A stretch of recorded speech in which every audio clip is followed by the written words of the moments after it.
Hi friends, అందరికీ నమస్తే. Welcome back to NV family vlogs.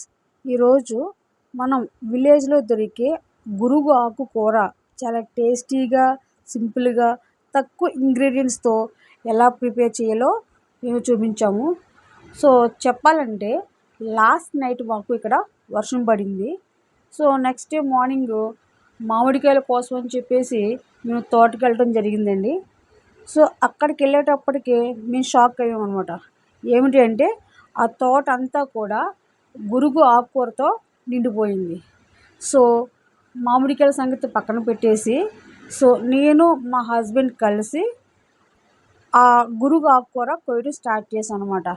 ఎలానంటే so నచ్చిన ఆకులు మాత్రమే కోస్తూ గ్రేడింగ్ చేస్తూ ఆ చెట్లకు ఉన్నటువంటి పైన 3-4 ఆకులు మాత్రమే కట్ చేసుకుంటూ అలాగా మేమిద్దరం కూడా కొయ్యటం జరిగిందండి.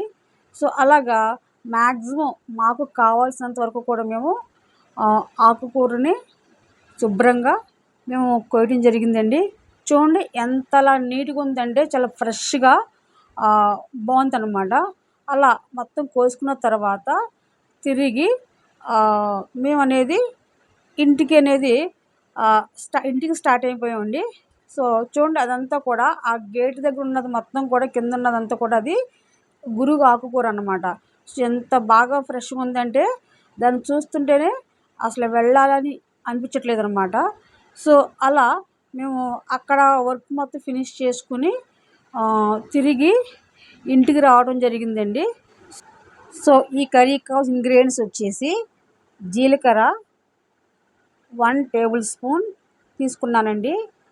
సో తర్వాత సాల్ట్ వచ్చేసి ఒక 2-3 టేబుల్ స్పూన్స్ మనం తీసుకోవచ్చండి, అంటే మన టేస్ట్ తగ్గట్టు. సో నెక్స్ట్ పసుపు అండి. పసుపు అనేది ఒక 1-2 టేబుల్ స్పూన్లు తీసుకున్నాను. సో నెక్స్ట్ వెల్లుల్లిపాయలండి. ఇవి అంటే ఈ కర్రీలో నేను ఆనియన్స్ ఏమి వేయను కాబట్టి వెల్లుల్లిపాయలు కొంచెం ఎక్కువగానే తీసుకున్నాను. నెక్స్ట్ పోపు దినుసులు అనమాట. సో మన కర్రీలు ఎక్కువ పోపులు కనపడాలంటే మనం కొంచెం ఎక్కువగా తీసుకోవచ్చు అనమాట. నేను ఒక 3 టేబుల్ స్పూన్స్ తీసుకున్నాను. సో నెక్స్ట్ ఎండుమిరపకాయలండి. ఇవి ఇక్కడ నేను పచ్చిమిర్చి ఏమి వేయను కాబట్టి ఎండుమిరపకాయలని ఒక 4-5 తీసుకుని మధ్యలో కట్ చేసి పెట్టుకున్నాను. సో నెక్స్ట్ వచ్చేసి ఆయిల్ అండి. ఆయిల్ అనేది మనం కొంచెం ఫ్రై లాగా చేస్తున్నాం కాబట్టి ఒక 3 నుంచి లేదు అవసరం లేదండి, ఎక్కువ తింటే ఎక్కువ, లేదు తక్కువ సరిపోతుందండి. సో నెక్స్ట్ వచ్చేసి నేను తీసుకొచ్చినటువంటి గురుగు ఆకు అంతా కూడా శుభ్రంగా గ్రేడింగ్ చేసి ఎక్కువ వాటర్తో వాష్ చేసి ఇలా నీళ్ళు మొత్తం వంపేసి రెడీగా ఉంచుకున్నానండి. సో ప్రిపరేషన్ స్టార్ట్ చేద్దామండి ఇప్పుడు మనం. దీనికంటే ముందు కొంచెం మన ఎన్వి ఫ్యామిలీ వ్లాగ్స్ ఛానల్ని సబ్స్క్రైబ్ చేసుకోండి, పక్కన ఉన్న బెల్ ఐకాన్ని క్లిక్ చేయండి. సో నేనైతే స్టవ్ ఆన్ చేసుకుని కొంచెం గిన్నె వేడైన తర్వాత ఆయిల్ అనేది నేను యాడ్ చేశానండి. సో ఆయిల్ కూడా అంటే నేను మొత్తం కూడా లో ఫ్లేమ్లో కుక్ చేస్తాను. సో ఆయిల్ కూడా హీట్ అయిన తర్వాత సో మనం ముందుగానే మధ్యలో కట్ చేసి పెట్టుకున్నటువంటి సో ఎండుమిరపకాయలు నేను ఆయిల్లో వేసానండి.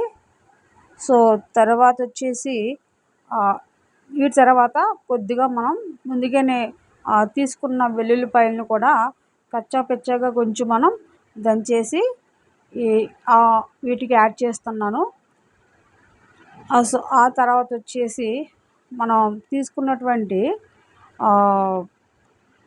2-3 టేబుల్ స్పూన్స్ మనం పోపు దినుసులు తీసుకున్నాం కదండి, అవి కూడా నేను యాడ్ చేస్తున్నాను. సో ఇలా యాడ్ చేసిన తర్వాత కొద్దిగా జీలకర్ర కూడా వేసాను. ఇలా వేసి జస్ట్ లో ఫ్లేమ్లో అటు ఇటు తిప్పుతూ మనం ఫ్రై చేసుకోవాలి అనమాట. చూడండి కలర్ఫుల్గా ఫ్రై కూడా అయిపోయినాయండి. కొద్దిగా పసుపు యాడ్ చేస్తున్నాను. సో పసుపు కూడా యాడ్ చేసిన తర్వాత ఇంకా కలర్ఫుల్గా కనిపిస్తుందండి. యాక్చువల్గా అంటే ఇక్కడ నేను కారం అనేది యూజ్ చేయను కాబట్టి కొంచెం పసుపు యాడ్ చేస్తున్నాను అనమాట. సో ఇది కూడా ఫ్రై అయిపోయింది. ఇప్పుడు మనం కడిగి శుభ్రంగా నీట్గా ఉంచినటువంటి గురుగు ఆకుకూరను మొత్తాన్ని కూడా దీనికి యాడ్ చేస్తున్నాను అనమాట. సో ఈ రెసిపీ ప్రిపేర్ చేయడానికి మనం కొంచెం పెద్దగా ఉన్న పాన్ పెట్టుకోవాలన్నమాట. సో ఆకుకున్నప్పుడు ఎక్కువగా అనిపిస్తుంది. ఇది మొత్తం కుక్ అయిపోయిన తర్వాత చాలా తక్కువగా మనకు కనిపిస్తుంది అనమాట. చూడండి, అలా వేసిన తర్వాత కొంచెం అలా ఇలా కొంచెం మెదుపుతూ లో ఫ్లేమ్లోనే మనం దీన్ని కుక్ చేసుకుంటూ ఉండాలి. సో కిందన్న ఆకుని పైకి, పైన ఆకుని కిందకి పెడుతూ మనం ఒక్కసారి మనం ఇలాగా తిప్పుకొని మూత పెట్టుకున్నాం అనమాట. సో చూడండి, మూత పెట్టిన తర్వాత ఎలా కుక్ అయిందనమాట. సో ఈ తర్వాత దీనికి కొంచెం నేను సాల్ట్ అయితే యాడ్ చేస్తున్నాను మన టేస్ట్ని బట్టి. సో యాడ్ చేసి మళ్ళీ మనం ఒకసారి దాన్ని మిక్స్ చేస్తూ తిప్పేసి చూడండి, మనం ఇలా ఎక్కువగా కూడా తిప్పకూడదు అనమాట. ఎందుకంటే లీఫీ వెజిటేబుల్స్ అనేవి చాలా సెన్సిటివ్గా ఉంటుందన్నమాట. సో నెమ్మదిగా ఇలా ఒక 3 to 5 minutes ఇలా మనం తిప్పుతూ మనం కుక్ చేసుకుని మూత పెట్టేసి ఒక 2 నుంచి 3 నిమిషాలు మనం దీన్ని కుక్ చేసుకోవచ్చు అనమాట.